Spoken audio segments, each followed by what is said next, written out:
Captain Jake Morrison had been staring at computer screens for 12 straight hours when the message came through. The Deep Space Monitoring Station was usually quiet. Most days they just tracked space junk and listened to radio signals from distant stars. But today was different. The holographic display flickered to life, showing a creature that made Jake's heart skip a beat. It looked like someone had crossed a deer with a giant praying mantis, but its eyes held something unmistakably familiar, pure terror. The same look Jake had seen in human faces during disasters back on Earth. "Please," the alien's voice shook as it spoke through the universal translator. The technology was still new, but the fear came through crystal clear. "We are the Vel of the Kepler 442 system. Our worlds burn. Our children die." Jake felt his stomach tighten. Children. No matter what species you were, that word meant the same thing. The creature continued, its voice breaking. "The machines come, and they consume everything. The Council says we are expendable. If anyone receives this message. If anyone has mercy." Static filled the room as the transmission died. Jake stood there for a moment, processing what he'd just heard. Somewhere out there, 47 light-years away, an entire species was being wiped out, and according to this message, their own galactic government had written them off as acceptable losses. "Tom," Jake called to his communications officer. Lieutenant Tom Bradley was a good kid from Texas, always calm under pressure. "How far out are they?" Tom's fingers danced across his keyboard, pulling up star charts and distance calculations. 47 light-years, sir. Based on the signal delay, I'd say this message is about 3 days old. 3 days. Jake thought about what could happen to a planet in 3 days if something was actively trying to destroy it.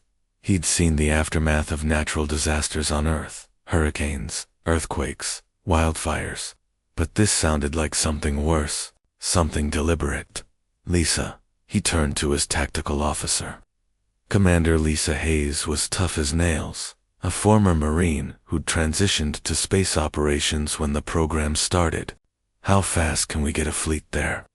Lisa raised an eyebrow, her expression skeptical. "Sir, we don't even know if these aliens are hostile. First Contact Protocol says we should establish communication, assess threat levels, consult with Earth Command. Protocol can kiss my ass." Jake cut her off. The words came out harder than he intended, but he didn't apologize. "Someone's asking for help. How fast can we get there?" Lisa looked at him for a long moment, then her expression shifted. She'd heard the same thing he had, the desperation in that alien voice. 36 hours if we push the new quantum drives hard, sir. But that's assuming the fleet's ready to go." Jake was already moving toward the communication console. He'd been in the military long enough to know that sometimes you had to act first and ask for forgiveness later. The paperwork could wait. "All hands, this is Captain Morrison." His voice echoed through the station's speakers. "We just received a distress call from an alien species under attack. All personnel to battle stations. Begin immediate departure preparations." He switched to the priority channel reserved for emergencies. "Get me Admiral Chen on secure line. Tell him it's code black. First contact situation requiring immediate military response." The next few hours were chaos. The monitoring station transformed from a quiet listening post into a command center coordinating humanity's first interstellar military operation. Jake watched the displays as 3 separate battle groups received their orders and began accelerating toward the jump points. The USS Defiance, humanity's newest battleship, led the first group. Captain Rodriguez was a veteran who'd cut his teeth in the asteroid belt conflicts. If anyone could handle first contact through combat, it was him. The second group consisted of fast destroyers and cruisers, built for speed and hard hitting. They'd arrive first, assess the situation, and hopefully buy time for the heavier ships. The third group was pure marine transport. If this was a ground operation, humanity would be ready, As Jake watched the blue dots representing human ships accelerate toward their destination, he felt something he hadn't experienced since joining the space program. Pride mixed with nervousness. For the first time in human history, they were racing to help people they'd never met, from a world they'd never seen. Tom looked up from his console. "Sir, we're getting more transmissions from that sector. Looks like other species are forwarding distress calls too." "How many?" "At least 6 different languages so far. The translation software is working overtime." Jake nodded grimly. Whatever was happening out there, it was bigger than just one species, and somehow, word was spreading that Earth might actually do something about it. Within 6 hours, 3 human battle groups were burning hard, toward Kepler 442, their crews eager and nervous about humanity's first real space battle. They had no idea what they were flying into, but they knew one thing for certain: someone had asked for help, and humans didn't ignore that kind of call. The age of humanity as galactic peacekeepers was about to begin, whether the galaxy was ready for it or not. Admiral Blake Thompson sat in the war room of his flagship, the USS Liberty, 24 hours into humanity's first interstellar rescue mission. The room buzzed with activity as officers studied alien data that had just arrived through diplomatic channels. Around the holographic table sat his key commanders: Colonel Amy Foster from the Marines, Captain Rick Stone leading the destroyer squadron, and Captain Diana Clark handling logistics. Blake had been in the Navy for 30 years, but nothing had prepared him for this moment. The data streaming across their screens wasn't just intelligence about an enemy. It was the galaxy's first official assessment of humanity itself. "All right, people," Blake announced, his voice cutting through the chatter. "The Galactic Council's files just came through. The good news is they're taking us seriously as a species. The bad news is the reason why." The hologram flickered, displaying Earth's classification in strange alien symbols that the computer slowly translated. Blake watched his officers' faces as they read the assessment. "Class 12 Death World," Diana read aloud, her voice growing more incredulous with each word. "Apex predator species with developed intelligence. Extreme danger. Recommend no direct engagement. Military potential unknown but assumed catastrophic." Rick Stone, a veteran pilot who'd flown combat missions in 3 different conflicts, started laughing. "They're scared of us already. We haven't even met any of them face to face yet. It gets better," Blake continued, pulling up another file. "These Krolix machines were going to fight. According to this data, they've steamrolled every military force they've encountered for the past 200 years. Wiped out entire civilizations. The Council officially considers them unstoppable." The room fell quiet for a moment as everyone processed that information. 200 years of unchecked conquest. Entire species erased from existence, and the galactic government had essentially given up trying to stop them. Amy Foster, a tough Marine colonel who'd earned her stripes in urban combat on Mars, leaned forward with a grin spreading across her face. "Unstoppable, huh? Well, I've always liked a good challenge." Blake appreciated Amy's confidence, but he needed his people to understand what they were walking into. "Look at these battle reports," he said, projecting tactical data. "The Krolix don't just defeat armies, they consume entire planets, strip them bare of resources, then move on to the next target. They've been doing this for centuries." Captain Stone was studying his weapon systems display, running calculations. "What kind of resistance have they faced?" "Mostly defensive wars," Diana answered, scrolling through the intelligence files. "Species that waited for the attack, then tried to hold their ground. Standard military doctrine: fortify your positions and make the enemy pay for every inch." "That's their first mistake," Amy said bluntly. "You don't fight a swarm by sitting still. You hunt them down and make them fight on your terms." Blake nodded. The Marine had a point.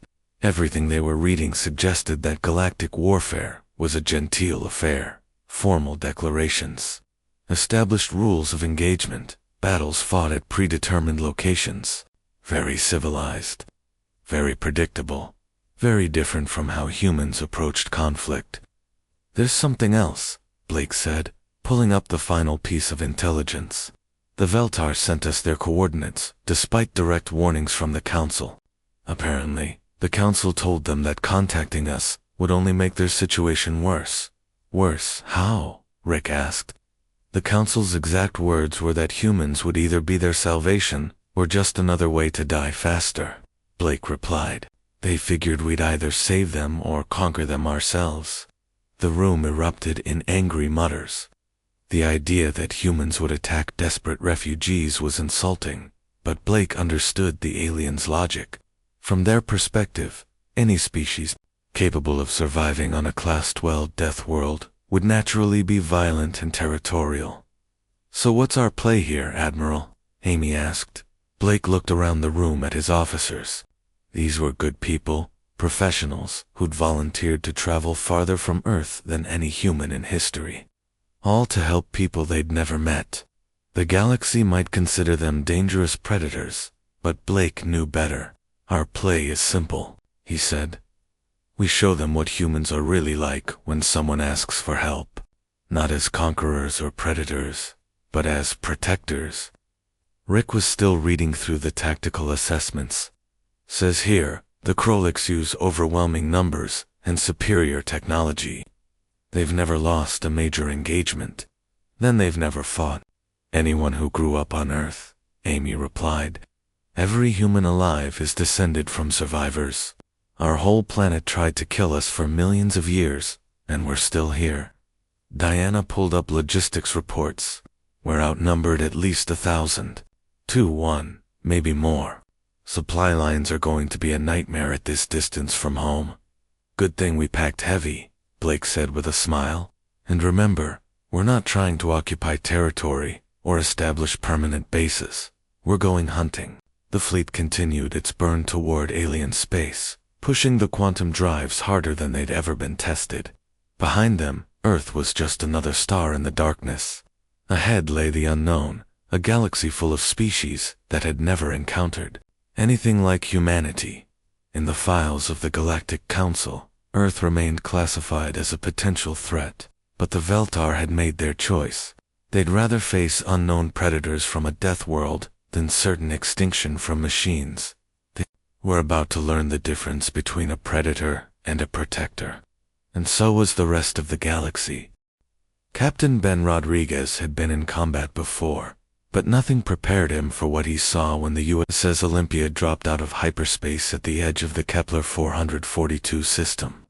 The first thing that hit him wasn't the size of the battle or the alien technology. It was the sound of dying coming through the communication channels.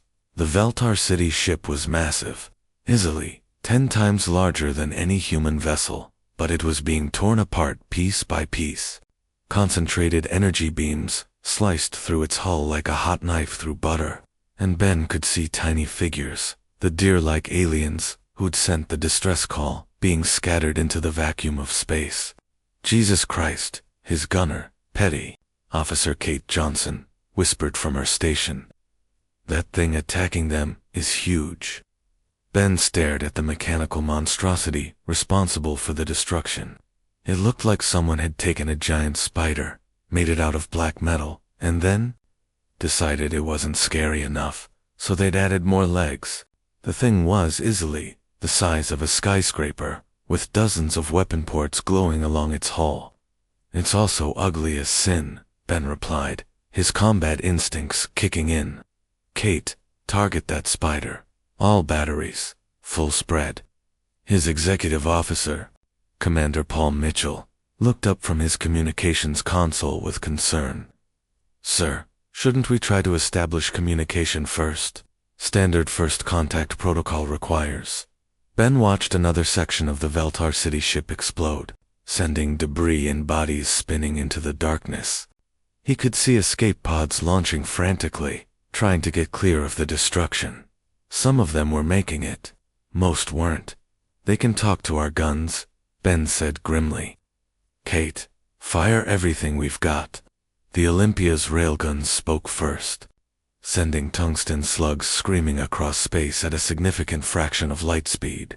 The kinetic projectiles slammed into the Krolix machine's hull, punching deep craters in its armor. Before the mechanical spider could even react, missiles followed nuclear-tipped warheads that lit up the darkness with miniature suns. The Krolix machine turned toward them, and Ben could swear the thing looked confused. It had probably never encountered a species that opened diplomatic relations with high explosives. Kate, I think we got its attention, Ben said, as the alien machine began rotating its weapon systems toward them. Hit it again. With pleasure, sir, Kate replied, her fingers dancing across her targeting controls. The Olympia's energy weapons joined the party, sending concentrated beams of coherent light into the creature's damaged hull. All across the system. Similar scenes were playing out as more human ships dropped out of hyperspace. Ben could see the destroyer USS Phoenix emerge behind a Krolix patrol craft and immediately open fire. The USS Ranger appeared directly above a group of the mechanical spiders and started bombing them with everything it had. The Krolix swarm had apparently never encountered a species that treated first contact as an opportunity for target practice.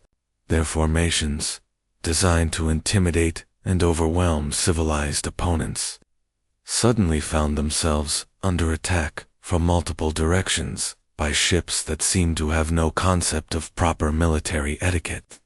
Sir, we're getting communication attempts from the Krolix, Paul reported.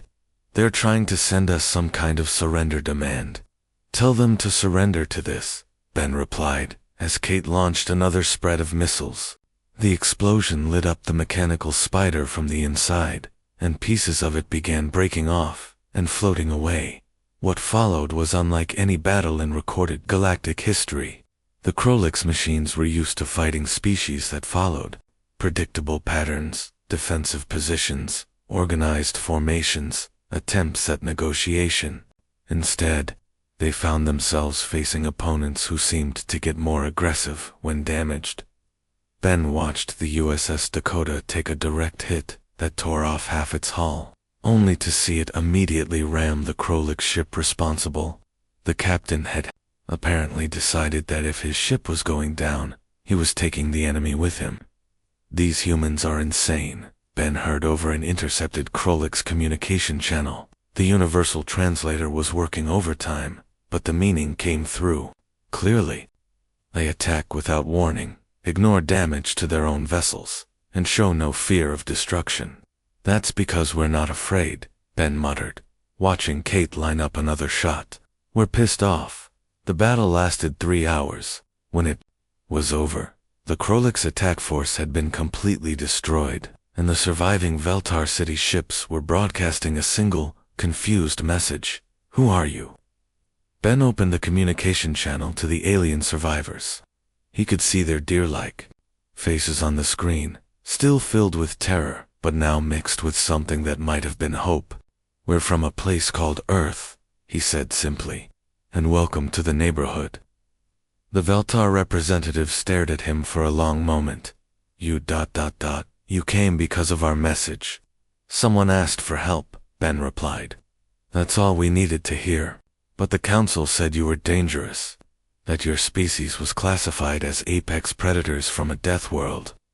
Ben looked around at his crew, Kate still running diagnostics on her weapons, Paul coordinating rescue operations for Veltar survivors, the damage control teams already working to repair battle damage. They were dangerous, he supposed, but only to the right targets. We are dangerous, he admitted, but we're dangerous to the things that hurt innocent people. The Krolix just learned that the hard way. As human ships began rescue operations throughout the system, word spread quickly through galactic communication networks. The machines that had terrorized civilized space for 2 centuries had met something they'd never encountered before, a species that considered their first meeting a perfectly good excuse for violence. The age of human intervention in galactic affairs had begun with explosions, and the galaxy would never be the same. 3 weeks after the first battle at Kepler 442, General Patricia Collins stood in the Pentagon's Situation Room, staring at a three-dimensional map that would have been impossible to imagine just a month ago. The holographic display showed dozens of star systems across a section of space larger than anything humanity had ever dreamed of reaching. Red dots marked Krolok's positions, blue dots showed human fleets, and the blue dots were multiplying faster than anyone had expected. Patricia had been in the military for 25 years, rising through the ranks during humanity's expansion into the solar system. She'd commanded operations on Mars, led peacekeeping missions in the asteroid belt, and thought she'd seen every kind of warfare possible. But this was different. This was humanity's first war among the stars, and they were winning in ways that surprised even her. "Status report, Colonel Davis," she ordered, gesturing toward the massive display. Colonel Mike Davis stepped forward, his face showing a mixture of pride and disbelief. He'd been tracking human fleet movements since the operation began, and the numbers still amazed him. "We've got 12 battle groups deployed across 7 different star systems, ma'am. Every single engagement has been a victory. The crew are doing something nobody expected." "What's that?" "They're retreating, ma'am." Defense Secretary Robert Hayes, who'd been quietly observing from the corner of the room, looked up sharply. "Retreating? According to all the alien intelligence we've received, the Krolok's don't retreat. Ever. They don't even understand the concept." Davis pulled up a communication intercept on his tablet.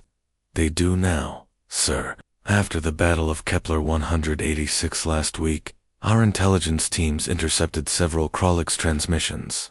The rough translation comes out to something like, avoid the hunting packs and new predator species detected." General Collins felt a grim smile cross her face. "Hunting packs? I like that." The tactical display shifted, showing movement patterns across multiple star systems.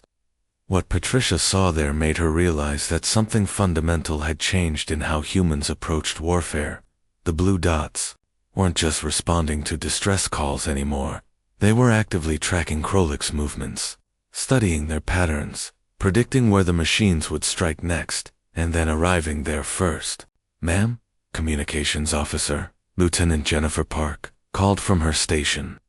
"We're receiving distress calls from 16 different alien species now. And they're not just asking for help, they're specifically requesting human assistance, by name." Patricia walked over to Jennifer's station, reading over the translated messages. Species she'd never heard of, from worlds she couldn't pronounce, all sending the same basic message. "Please, send the humans. Please send Earth's warriors." "What's the Galactic Council's response to all this?" Jennifer hesitated. "They've gone. Quiet, ma'am. Very quiet. But we're picking up a lot of encrypted chatter on their diplomatic channels. Our language computers are catching keywords like apex predators, pack hunters, and—" She paused. "Possibly worse than the Krolok's." Patricia looked back at the spreading pattern of blue dots on the tactical display. Human fleets were now operating in 7 different star systems simultaneously, coordinating their movements in ways that would have been impossible without quantum communication networks. But it wasn't just the technology that impressed her. It was the strategy. Humans weren't fighting like the other galactic species. They weren't waiting for attacks and then defending.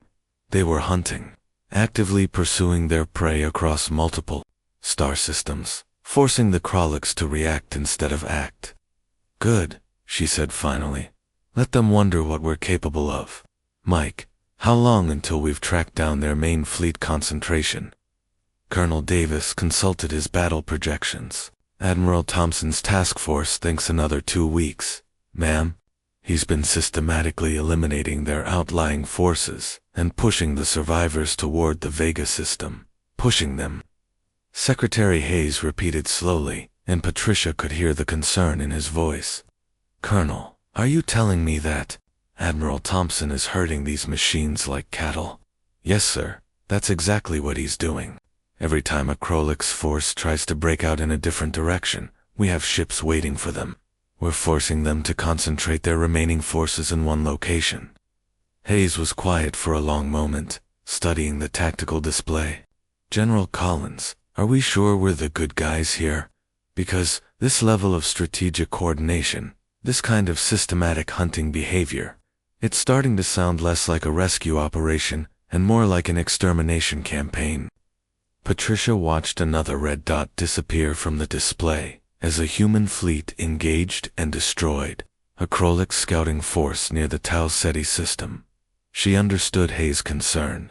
The efficiency with which human forces were dismantling a threat that had terrorized the galaxy for 2 centuries was impressive. Maybe too impressive? But then she thought about the first message they'd received. A terrified alien parent talking about children dying while their government abandoned them. She thought about the dozens of species now begging for human protection. Ask the Veltar, sir, she said quietly. Ask all the species who are sending us distress calls, begging us to save them from extinction. Ask them if they care whether we're being too efficient. Hayes nodded slowly. I suppose you're right. It's just, ... unsettling to realize that we might be the most dangerous thing in the galaxy. Patricia looked at the tactical display one more time. Human ships were now operating farther from Earth than any human had ever traveled, fighting battles that would determine the fate of entire civilizations. And they were winning. We're exactly as dangerous as we need to be, she said. No more, no less. The war was almost over. The galaxy was about to learn what happened when you asked Earth's children for help. Admiral Blake Thompson stood on the bridge of the USS Liberty, staring into the darkness beyond the Vega system. After 6 weeks of systematically hunting down Krolix forces across 7 star systems, they had finally cornered the enemy's main fleet. What he saw through the view screen made even his experienced crew fall silent. 60,000 mechanical ships filled the space around 3 industrial worlds, their hulls gleaming under the light of Vega's twin stars. The Krolix had pulled back every surviving unit from across their territory, creating the largest concentration of their forces in recorded history. Massive construction platforms worked frantically to build more ships, belching out new mechanical spiders at a rate that should have been terrifying. Final count. Commander Williams, Thompson asked his intelligence officer. Commander Nancy Williams had been staring at her sensor readings for the past hour, double and triple checking the numbers. 63,412 hostile vessels, sir. They've pulled everything back to this system, every ship, every construction platform, every mobile weapons platform they have left. Thompson nodded grimly. The Krolix had finally learned fear, and their response was exactly what he'd expected. When a predator species felt cornered, they gathered their strength for one final, desperate fight. And our account, 47 ships, sir. The bridge fell quiet. 47 human vessels against more than 60,000 alien machines. By any reasonable military calculation, it was suicide. The odds were more than 1,000 to 1. Thompson smiled. Perfect odds. Signal all ships. Commence attack pattern Alpha.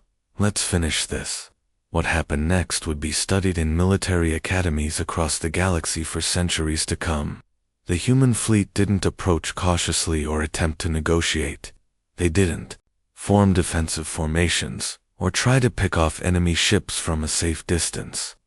Instead, they dove directly into the heart of the Krolix formation like a pack of wolves attacking a flock of sheep.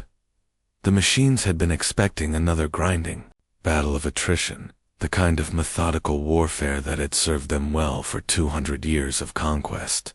Instead, they found themselves facing opponents who seemed to have no concept of self-preservation when it came to protecting others. Captain Danny Foster was commanding the destroyer USS Relentless when it took a direct hit that crippled his engines and destroyed half his weapon systems. Instead of withdrawing for repairs, He aimed his dying ship at the largest Krolix battleship in range, and engaged full throttle. "This is Foster to all ships." His voice crackled over the comm system as his destroyer accelerated toward the enemy vessel. "If you're going to do something stupid, do it with style." The collision was visible from 100 kilometers away. Foster's ship punched completely through the Krolix battleship's hull, and both vessels erupted in a fireball that took out 3 more enemy ships. Foster ejected in an escape pod at the last second, screaming "Yee-ah" into his communication system. Lieutenant Ashley Morgan's gunboat squadron had a different approach. They flew directly through debris fields created by destroyed Krolix ships, hunting for survivors with the persistence of bloodhounds. Any machine that was still functional got hit with everything they had. Any that were trying to escape got chased down and destroyed. "This is Gunboat 7, Morgan reported over the tactical channel.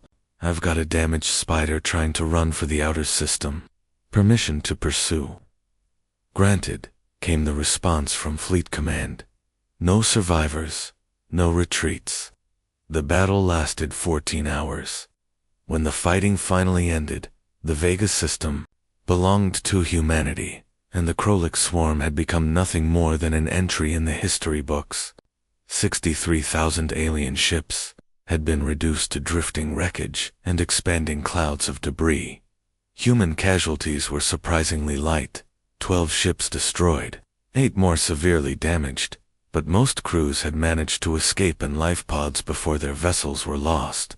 The Krolix, who had never learned to build escape systems because they never expected to lose, had no survivors. 2 days later, Admiral Thompson was reviewing damage reports when his communications officer approached with a message that made him smile. "Sir, we just received a formal communication from the Galactic Council. High priority, full diplomatic encryption." Thompson read the message aloud to his senior staff. "The Council hereby extends full membership to the species designation, human, of the planet Earth. Welcome to the galactic community. Please don't hurt us." The bridge erupted in laughter. After weeks of radio silence, the galaxy's government had finally decided to acknowledge humanity's existence, and their first official message was essentially a surrender. Thompson forwarded the message to Earth Command with his own addition. "Mission accomplished. The galaxy is safe, and they know exactly who made it that way." Over the following weeks, reports came in from across known space. The Veltar were rebuilding their worlds with human engineering assistance. 16 other species had requested permanent human protection agreements. Trade delegations were being organized to establish economic relationships with Earth. Most importantly, the distress calls had stopped. For the first time in 2 centuries, the galaxy was at peace. In the classified files of every species in known space, Earth's official classification was quietly updated. The new entry read, Apex Deathworld, Species, Natural-born Protectors, Extreme, Military Capability, Do not threaten their friends.